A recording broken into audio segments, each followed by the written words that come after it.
सूरत शहर के Amroli police station बिस्तर में चाकू से हमला कर रूपों की लूट कर भाग जाने वाले बदमाशों को क्राइम ब्रांच पुलिस में किया गिरफ्तार। तारापुर आनंद से क्राइम ब्रांच में गिरफ्तार कर लाखों की लूटी हुई रकम किया बरामद। एक रिपोर्ट हरेश राजपूत के साथ।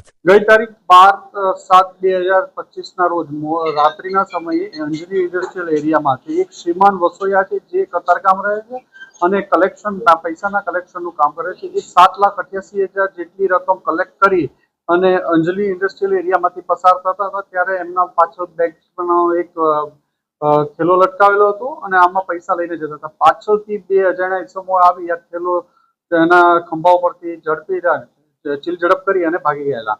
શ્રીમાન વસોયા એની પાછળ એનો પીછો કરતો રહ્યા સતત અને આગળ જતા એમને બંને પાછા સામસામા ભેગા થઈ ગયા। એણે બાઇક ઉપરથી નીચે ઉતરી અને શ્રીમાન વસોયાને ચપ્પુ પણ મારી દીધું અને ત્યાંથી નાસી ગયેલા હતા।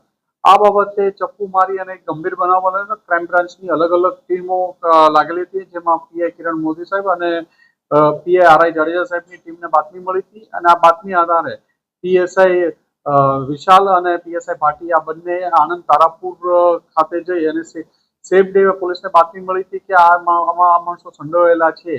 એ બાતમી આધારે ક્રાઇમ બ્રાન્ચની ટીમ 48 કલાક જેટલું સતત આણંદ જિલ્લાના તારાપુર તાલુકામાં રહેલી અને બંને જે શંકાસ્પદ ઇસમો હતા જસપાલ ઝાલા અને વિજય પરમાર આ બંનેને ઝડપી પડ્યા હતા। એમની પાસેથી લૂંટમાં ગયેલો મુદ્દામાલ 4 લાખ 4.5 લાખ જેટલો મુદ્દામાલ પણ મળી આવ્યો છે અને આ જે થેલામાં બીજા ક્રેડિટ કાર્ડ ડેબિટ કાર્ડ ને એ બધું હતું એ રેમ્બોના છરી એ પણ મળી આવ્યો છે। આ બંનેની ધરપકડ કરવામાં આવી છે। આગળની વધુ તપાસ માટે અમરોલી પોલીસ સ્ટેશનને આ લોકોને સોંપવામાં આવે છે। આરોપીઓ કઈ રીતે રેકી કરી હતી, કઈ રીતે જાણ હતી કે આ વ્યક્તિ પૈસા લઈને? એ પોલીસ ઇન્વેસ્ટિગેશન ચાલુ છે। એમને આમની એક સ્પેસિફિક માહિતી મળી હતી કે આ બંને ઇસમોમાં અહીંથી રેગ્યુલર કલેક્શન કરીને જાય છે। જે આધારે બંને આરોપીએ એને આણંદ જિલ્લામાંથી મોટરસાયકલ લઈ અહીંયા આવી અને રેકી કરી અને એનો પીછો કરેલો હતો અને મોકો મળતા એના પૈસા ચૂંટવવાની કોશિશ કરી હતી। તો બંને આરોપી શું કામ કરે છે અને શા માટે આ લૂંટ કરી? આરોપીઓ ત્યાં છૂટક રખડતા ભટકતા જેવું છે, કોઈ સ્પેસિફિક કામ કરતા નથી અને આ લૂંટ કરવા માટે સ્પેસિફિક આવેલા હતા અહીંયા। તો બાકીની રકમ લૂંટની ક્યાં છે?